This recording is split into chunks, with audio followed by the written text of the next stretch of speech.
Dear friends and dear students, welcome to my YouTube channel Delta DM Maths Point। দেখো আজকে ক্লাসের বিষয় class 7 এর চ্যাপ্টার 19.2 এর একের আমরা 27 দাগে যে অঙ্কটা আছে সেই 27 না, এটা 28 দাগের অঙ্ক হবে। 28 দাগে যে অঙ্কটা আছে সেই অঙ্কটা কিন্তু আমরা এখন সলভ করব। এই যে অঙ্কটা আছে লক্ষ্য করছো 3x² - y² plus z² - 2xy - 4xz উৎপাদকের বিশ্লেষণ 19.2 এর যে অঙ্কগুলো আছে সেই অঙ্কগুলো আমরা অলরেডি সলভ করেছি। এই অঙ্কটা বাকি ছিল, এই অঙ্কটা কিন্তু আমরা এই ক্লাসে সলভ করছি। তাহলে দেখো কিভাবে অঙ্কটা আমরা সলভ করছি। তবে অঙ্ক শুরু করার আগে একটা অনুরোধ জানাচ্ছি, অঙ্কটা সহজভাবে বুঝতে গেলে বা অন্যকে বোঝাতে গেলে ভিডিওটা পুরো দেখতে হবে, তাহলে কিন্তু অঙ্ক সম্পর্কে একটা জ্ঞান তুমি অর্জন করতে পারবে। তো দেখো অঙ্কটা কি আছে, আমরা ডিরেক্টলি অঙ্কে চলে আসি। 3x² - y² plus z² - 2xy - 4xz। তাহলে দেখো এই 4xz দিয়ে কিন্তু অঙ্কে শুরু করতে হবে। তাহলে কি করবে, এখানে 3xy x মানে স্কোয়ার আছে, 3x² স্কোয়ারে ভাঙা যায় না। তাহলে আমরা কি করব, অঙ্কের সুবিধার জন্য এখানে 4x² করে নেব আর -4xz কাছাকাছি নিয়ে আসবো, এখান থেকে নেব প্লাস z²। এগুলো কিন্তু অঙ্ক বুঝতে বুঝতে পরস্পর ক্যালকুলেশন করতে করতে তুমি নিজেই বুঝতে পারবে কোন অঙ্কটা কোন সূত্রে অ্যাপ্লাই করতে হবে এবং কিভাবে সলভ করব। তাহলে এখানে 3টে x² ছিল, যেহেতু একটা x² বেশি নিয়েছিলাম সেজন্য আর একটা x² এখান থেকে আমি বিয়োগ করে দিচ্ছি। তাহলে এইগুলো কিন্তু আমি এখানে বসিয়েছি, z² বসিয়েছি। তাহলে এখানে একটা x² এক্সট্রা নিয়েছি, এক্সট্রা নিয়েছিলাম সেটাকে বিয়োগ করলাম। এখানে y² ছিল, y² এখানে বসিয়ে দিলাম, -2xyটাও এখানে বসিয়ে দিচ্ছি। এবার কি করতে হবে দেখো, এইগুলোকে স্কোয়ারে ভেঙে দিই, দেখি সূত্রের আকার কিছু পাওয়া যাচ্ছে কিনা। এটাকে স্কোয়ারে ভাঙলে 2x এর whole square -2 × a × b, b মানে কি z, এই তিনটে গুণ করে দেখো 4xz হচ্ছে, 2 × 4xz প্লাস z²। ঠিক আছে, বলেছি মাইনাস দিয়ে সূত্র হয় না, যখন আমি a + b বা a - b হোল স্কয়ার সূত্র করব দুই প্রান্তে কিন্তু ধনাত্মক থাকতে হয়। তো এইগুলো যেহেতু মাইনাস আছে, এখান থেকে একটা মাইনাস কমন নিয়ে আমি সূত্রটা বানাচ্ছি এখানে। তাহলে প্রথমটা স্কোয়ার, এখান থেকে মাইনাস কমন নিলে এটা প্লাস হয়ে যাচ্ছে 2xy প্লাস দ্বিতীয়টার স্কোয়ার। বুঝে গেল বিষয়টা? হ্যাঁ, তাহলে কি করতে হবে, এখানে যেহেতু একটা সূত্র আমরা পেয়ে গেছি আর এখানে সূত্রটা বানিয়ে নিলাম।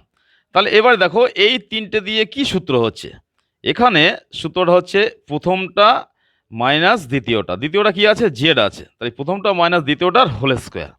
এই মাইনাস সাইনটা এখানে নিয়ে আসছি। এখানে এই তিনটে দিয়ে কি সূত্র হচ্ছে, এ তো সিম্পলি দেওয়া আছে দেখো, x² plus 2xy plus y²। তাহলে কি মানে কি সূত্র হবে, এটা হচ্ছে x প্লাস y এর হোল স্কোয়ার। বলেছি বীজগণিতের উৎপাদক বিশ্লেষণ মানেই হচ্ছে কথাটার অর্থটা কি, সূত্রটাকে কিভাবে অঙ্কের মধ্যে ইউজ করা যায় এবং অঙ্কটা সলভ করার জন্য কিন্তু কিভাবে স্টেপ বাই স্টেপ সূত্রটা আমরা ইউজ করি বা সূত্রটা ব্যবহার করি। আর একটা কথাই বলা যায় যে উৎপাদক বিশ্লেষণ মানেই কিন্তু বীজগণিতের সূত্রের ব্যবহারিক প্রয়োগ, এটা কিন্তু মাথায় রাখতে হবে। তার কারণ হলো একটা লাইন থেকে আর একটা লাইনে আসতে গেলে কিন্তু তোমাকে সূত্র অ্যাপ্লাই করতে হবে। তো যাই হোক দেখো, তাহলে এখানে আমি সূত্রটা বানিয়ে নিয়েছিলাম, এটা a - ভোল স্কয়ার সূত্র হলো, এটা a + ভোল স্কয়ার সূত্র হয়েছে। এখানে কি সূত্র তৈরি হয়েছে দেখো, প্রথমটার স্কোয়ার মাইনাস দ্বিতীয়টার স্কোয়ার, আবার সেই ফিগারটা তৈরি হয়েছে। সূত্রটা লিখে দিচ্ছি, আমি আগের ক্লাসে সূত্রগুলো বলেছি বা প্রতিটা অঙ্কের ক্ষেত্রে কিন্তু সূত্রটা অ্যাপ্লাই করে শেখাচ্ছি। একটু সহজভাবে যদি বিষয়টা বুঝতে পারো বা এই চ্যানেলটা বারে দেখো বা ভিডিওটা বারে দেখো, তাহলে কিন্তু অঙ্ক সম্পর্কে তুমি একটা জ্ঞান অর্জন করতে পারবে। হ্যাঁ, সূত্রটা কি, প্রথমটা স্কোয়ার মাইনাস দ্বিতীয়টা স্কোয়ারের সূত্রটা কি, প্রথমটা প্লাস দ্বিতীয়টা ইনটু প্রথমটা মাইনাস দ্বিতীয়টা। পড়ার সময় যেন ভুল না হয়, তোমরা কিন্তু এইভাবে পড়ো অনেকে, প্রথম a + b a - b, তা কিন্তু নয়, a + b into a - b।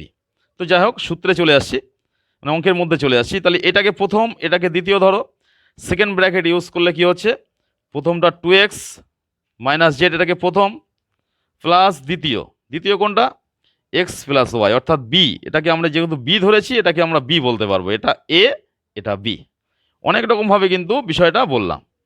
তাহলে এখানে কি হবে, প্রথমটা মাইনাস দ্বিতীয়টা, মানে প্রথমটা মাইনাস দ্বিতীয়টা কি হবে x প্লাস ওয়াই। ক্লিয়ার হলো বিষয়টা? এবার দেখো সেকেন্ড ব্র্যাকেটটাকে তুলে দেবো, ফার্স্ট ব্র্যাকেট নিয়ে আসবো। তাহলে এখানে কি হবে, মাঝখানে 2x minus Z plus sign দিয়ে গুণ করলে এক্স প্লাস ওয়াই। এখানে কি হচ্ছে 2x মাইনাস জেড, এখানে মাইনাস সাইন দিয়ে গুণ করলে মাইনাস এক্স, মাইনাসে প্লাসে কি হয় মাইনাস ওয়াই। তাহলে গুণ করে মানে কি করতে হয়, এবারে যোগ করে যায় মানে যায় কিনা দেখতে হবে। যদি একই সংখ্যা থাকে তাহলে যোগ করতে হবে। এখানে 2x আছে, এখানে x আছে, তাই যোগ করলে কি হবে 3x। এখানে কি হলো তাহলে প্লাস ওয়াই লিখছি, একটু সাজিয়ে লিখছি, অ্যালফাবেটিক্যালি সাজিয়ে লিখতে হবে, মাইনাস জেড। এখানে 2x, এখানে মাইনাস এক্স আছে, তাহলে কি হবে অনলি এক্স হচ্ছে, বিয়োগ করলে মাইনাস ওয়াই, এখানে মাইনাস জেড। তাহলে কত দেখো কত সহজ পদ্ধতিতে সহজভাবে কিন্তু অঙ্কটা সলভ করা হলো। তাহলে এইভাবে সহজ পদ্ধতিতে সহজভাবে অঙ্ক শিখতে গেলে বা জানতে গেলে এবং অন্যকে শেখাতে গেলে, বেসিক্যালি কিন্তু অন্যকে শেখাতে গেলে কথাটা বলছি এই জন্যই, তার কারণ আছে কিন্তু একটা, তুমি সেই সময়ই অঙ্ক সঠিকভাবে ভালোভাবে শিখবে যখন একটা অঙ্ক তুমি অন্যকে সঠিকভাবে শেখাতে পারবে। এই অঙ্কটা তুমি যদি আরেকজনকে সঠিকভাবে শেখাতে পারো, এইভাবে বোঝাতে পারো, তাহলে ভাববে তুমি অঙ্কটা শিখে গেছো।